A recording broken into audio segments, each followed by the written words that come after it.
Okay, so I want to call out specifically here where it says add on to the day at a glance for a full week of instruction, Monday to Friday. So this is a great upgrade from our grade level chairs. Thank you, grade level chairs. And I want to show you quickly how you would do that to ensure that you are you have a full week of instruction, but it's also very clear to families what they're looking at.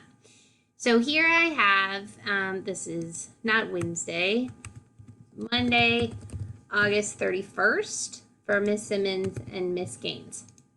So Monday, August 31st, and you can see on this version, I also highlighted the assignments that they will be due by 9/8. So all grades for this week will be collected by 9/8. If it's for August 31st, because that is the following Tuesday, because Monday is a holiday. So I made this for Monday. We are good to go for Monday. Now, if I want to add on for Tuesday, I'm going to right click here.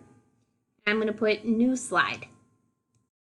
I'm putting this new slide as a placeholder to make it super clear to families where our what day they are on. So Monday is at the top.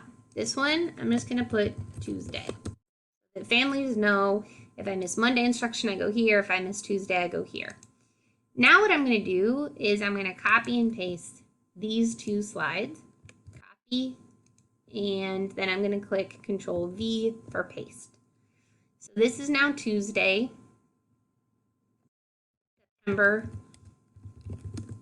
1st.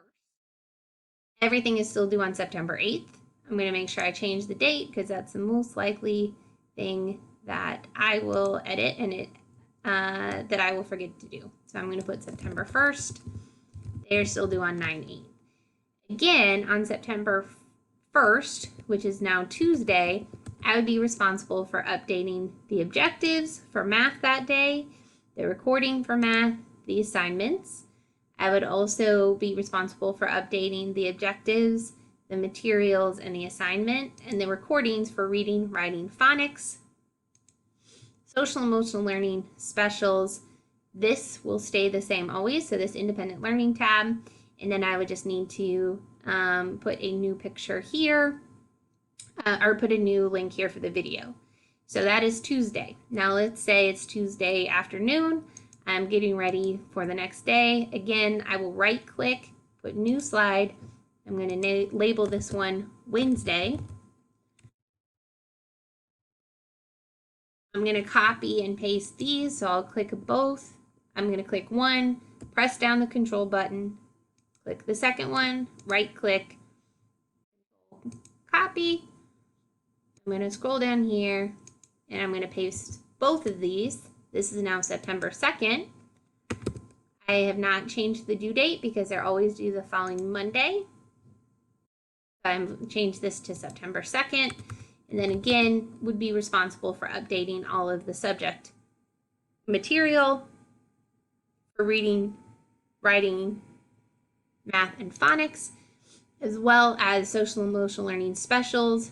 I would put my new link for morning meeting, and then this one would stay the same. So you would follow the same process. So then families can easily find everything if they missed multiple days, that there's a clear indicator of which day. One upgrade you would want to take here is, again, going back to Google Translate, copy. I'm going to go to translate.google.com. I believe it's Miraculous, but I don't know how to spell it. And look at that, it's martes. Okay, so then I'm going to put that underneath here so that everybody knows. And maybe Wednesday is Miraculous. Let's find out. Copy. Gonna go back to Google Translate, close this out. Look at that, miércoles. All right, and I would put that here. So you would do the same thing every week to have that placeholder slide. And that fulfills this element of the CFS where it says add on to the day at a glance to have a full week of instruction, Monday to Friday. It would be very easy for families to separate out which is to be completed on which day.